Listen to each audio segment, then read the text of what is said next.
일본이 어제 독도는 일본 땅이라는 주장을 강화한 중학교 교과서 검정 결과를 공개한 데 이어서 오늘은 외교청서를 공개합니다. 이번 외교청서는 독도는 일본 땅이라는 주장이 들어간 것 이외에도 또 다른 문제도 있다고 합니다. 연합뉴스 이충원 기자 연결해서 자세한 내용 알아보겠습니다. 이 기자. 네, 일본이 오늘 외교청서를 공개한다고 하는데 먼저 이 외교청서라는 게 뭐고 또 어떤 내용인가요?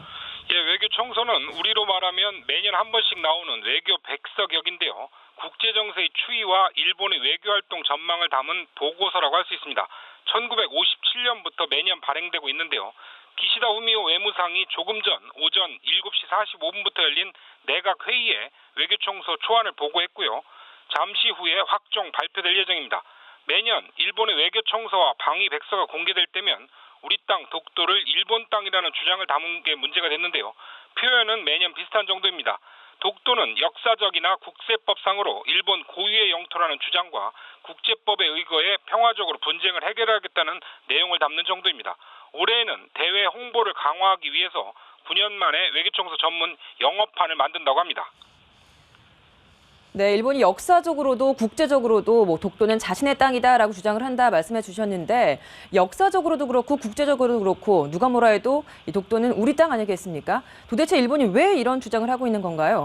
그렇습니다. 원래 조선과 에도 막부 간의 영유권 논란의 초점은 독도가 아니라 울릉도였는데요. 독도는 울릉도에 딸린 부속섬으로 취급되었습니다.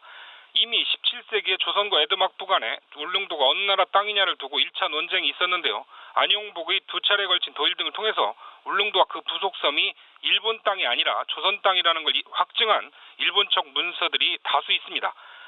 그런데 일부 일본 학자들은 이때 울릉도만 조선 땅으로 인정했고 독도는 인정하지 않았다. 당시 자기네는 독도의 존재를 인식하고 있었지만 조선은 인식하지 못했다고 억지 주장을 되풀이하고 있는 겁니다. 독도는 가을에 해무가 걷히면 울릉도에서 빤히 보이는 섬인데요. 보이는 섬을 어떻게 인식하지 못했다는 건지 이해할 수 없는 주장을 되풀이하고 있습니다. 최근 독도 문제는 한일 어민 간 조업권 문제에 얽히면서 논란이 가중되고 있는데요. 시마네현 어민들의 불만과 우익의 논리가 얽히면서 날이 갈수록 일본 측의 억지 주장이 도를 더해가고 있습니다.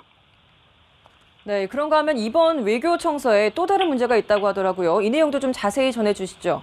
그렇습니다. 독도 영유권 주장은 그전 민주당 정권 때부터 계속되어 온 건데요. 아베 정권 들어와서는 김대중 정부 이래 외교청서에 포함해왔던 한국과 자유민주주의, 인권 등의 기본적인 가치와 지역의 평화와 안정 확보 등의 이익을 공유한다는 표현을 빼기 시작했는데요.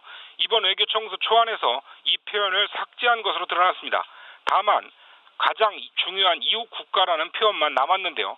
이것이 보기에 따라서는 한국은 중요한 이웃 국가이긴 하지만 자유민주주의 그리고 기본적 인권 등 가치를 공유하지 못하는 국가라는 평가로 연결될 수 있는 것이어서요.